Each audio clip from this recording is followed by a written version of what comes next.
Hi there guys, welcome back. So let's look at some statistics from the Six Nations. Now, the thing with statistics is you have to take them in context. If you don't have the context, then it's very hard to get some meaning from them. And of course, even if something correlates, doesn't necessarily mean there's a cause there, there's an actual link between them. So we've got to be careful, otherwise it's lies, damn lies, and statistics. But anyway, I'm going to go through some of the stats that I found interesting and what I can read into them, I think. But you guys let me know what you find interesting from the Six Nations stats. Have a look through yourself at some different stats and let me know what you think are the causes of those statistics and, what the implications are. So if we start with something like tries, again, Dwayne van der Merwe, Louis Rees-Zammit, we know they had a great tournament, but the context of each individual try is important. Otherwise, it's very hard to actually draw anything from an individual stat like this, apart from they scored the tries. I mean, they could have been 5 run-ins for van der Merwe. They weren't. We know he played really well, but that's just an example of how you have to be a little bit careful. Now, on the passes one here, really interesting. Price, by miles, the most passes. Now, of course, for any individual stat, how many times you start a game, how many minutes you have, it really makes a difference in the tournament. But Youngs and Price both had loads of starts, loads of minutes in the tournament, and look how many more passes they made. Price over 100, exactly 100 passes more.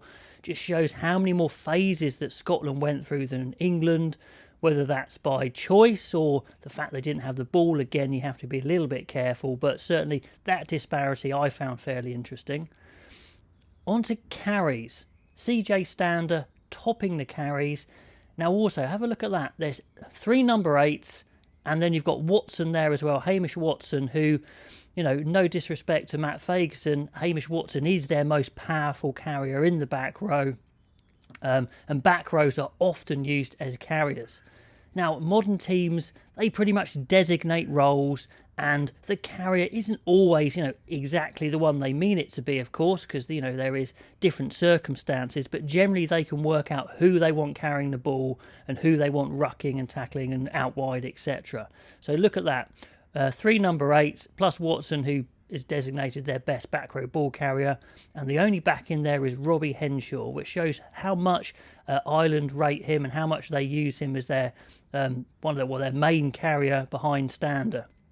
But very interesting on who teams use to carry. Thought that was quite a good one. On to tackles. Look at this. 3 Welsh guys. Just shows, as a number of stats did in this Six Nations, the mountain of work that Welsh players went through to get their championship. Tipuric topping the tackle rate with Faletau and Alan Wynne-Jones, belying his age, just putting in a mountain of work. Then Cretin, back row from France, but also the only front rower there, Bigi, the captain from Italy, leading by example. I like that, very impressive, but what a mountain of work by the Welsh there. Forwards as well, normally on the tackles as well, doing the dog work. On to turnovers. Now, look at this. This is just an individual one for me. Sure, you've got Henderson, Ritchie, Itoje, Stander getting some turnovers, but look at Byrne.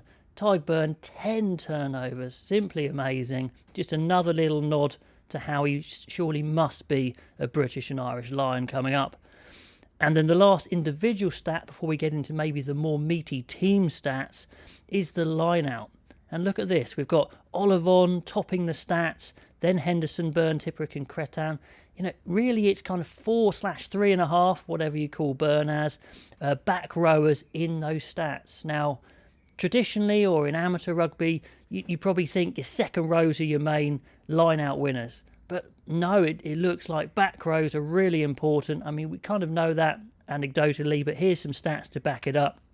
Throwing mainly to back rowers, Ollivon so important to France, and then that balance of the back row, you've got to think about who's taking line-outs, who's jumping in line-outs. For example, when England had Curry Underhill and Billy Vunipola, they had to train up Curry very intensively to be a line-out jumper because you need back row line-out jumpers. Now on to the team stats, which I think are actually even more interesting. Meters kicked here. Now, this isn't just number of kicks, this is how long they're kicking. So teams kicking for field possession, booming it down the pitch. Now, France are actually topping that stat there, which is interesting because the reputation you have in their head is the exciting attack, but actually they kick the ball for territory more than anybody. And Italy down the bottom, why do they kick so low? Well, I certainly remember in my match report saying all the time that Italy's kicking was poor, their chase was poor. So are they kicking because they're not very good at kick and chase? Or do they think that it's the best way they're going to win by not kicking and keeping the ball in hand? Well, I think the answer is obviously no, because they didn't win any games, didn't come close. They might need to look at that and improve their kicking game, kick chase game, because that is incredibly low.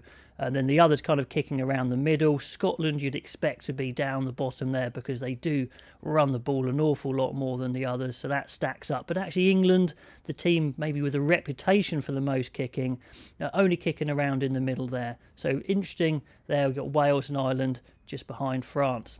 But I found that one really interesting. Offloads.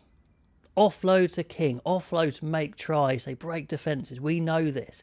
Who's top of the offloads? No surprise on this statistic. France. Fantastic. 45 offloads.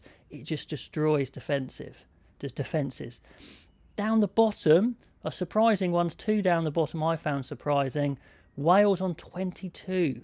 They scored the most tries, but they didn't have that many offloads. They must be doing it a different way, moving the ball, certainly from a recollection of their games. They move the ball very well.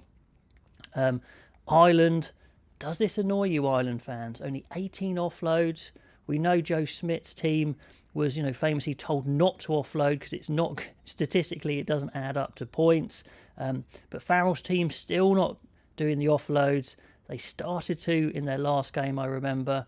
Is that something they're going to improve, or are we going to still see more of Ireland not offloading as much as everyone else? But, I mean, look at France, just miles ahead of everyone. Scotland next best, and then Italy, actually. Broken tackles. Like this stat a lot because it kind of reflects an individual ability. Sure, if you move defences around, maybe it makes it easier to break tackles, but still breaking tackles is often an individual doing it. And look at this, France and Scotland, no surprise, the teams that ran rampant most breaking tackles, 145 broken tackles for Scotland. There were some really good stats for Scotland in this Six Nation. That was one of them. France will be very happy. But look, down the bottom, Italy sure would expect to be down the bottom with their players maybe not the standard you'd think, but Wales, only 58 broken tackles, plus combined to the offloads, just shows you maybe there's still a fair way to go on that Welsh attack, even though they did score lots of tries. But that was interesting. That was a surprise to me. I didn't see them going, just look how far below Scotland Wales are on broken tackles. They probably won't be happy with that one. Now, I like this stat. Tackles made, and they also had a stat for tackles missed, but I changed the tackles missed because obviously the total of tackles missed is, comparative to how many you make. You're obviously going to miss more if you try and attempt more as such. So I turned the tackles missed into a percentage of tackles made, which again is another reason why you've got to be careful with stats and trying to put them into a more meaningful manner. So anyway, here we go. Wales and France going through a mountain of work. Again, more evidence Wales doing so much work in this Six Nations. Both of them making 90% odd of their tackles, so decent conversion rate. Italy, I'd probably have expected to be first on the amount of tackles made, but they're close, but 84% do have the lowest completion, so that's a bit of a problem for completion. Ireland and England kicking around about the same. But Ireland, England and Scotland, quite light workload. When you compare that to France and Wales, their players are working a little bit less hard, if you like. And Scotland, great stat. Their players aren't having to make so many tackles, and they're completing the most. So that's a really good combination for Scotland, another impressive Scottish statistic. On to the last two, we've got turnovers won. And Ireland topping this stat. This is turnovers in all manners. And look at this, 33 turnovers won for Ireland. Certainly in games, I mentioned again and again how they swarm the tackle area. They compete really hard. And this stat, I think probably bears it out. Obviously, you have to be careful. Just correlation doesn't mean causality, but still, that's where I think it's coming from. Swarming that tackle area, very impressive, getting 33 turnovers, with France and Scotland coming down next. Again, surprised to see Wales down so low. Could it be a deliberate thing? Are they deliberately not contesting the ball as much as other teams? Or is it a slight problem? I don't know. Let me know. Italy, you would expect to have less turnovers, but certainly Wales, a little bit of a surprise down there on the turnovers, considering they won the championship and turnovers can be so important. Right, last one, penalties. Penalties just kill teams. It's not like football where if you concede a foul, say, in your own half or not that close to the goal, teams are just spotting the ball down and passing it off and playing on like normal. Penalties in rugby, you could be attacking in the opposition 22, give away a penalty, then be 40, 50 metres down the pitch, under the pump straight away. So, massive thing. And look at this. Italy, you'd expect to be up there first, but they're joined by England. 67 penalties given away.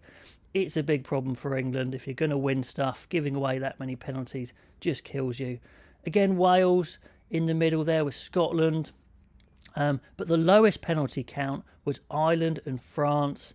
So, again, this Irish team, they have very similar sort of statistics to what the Joe Schmidt teams had, with very low penalties, but also quite low offloads.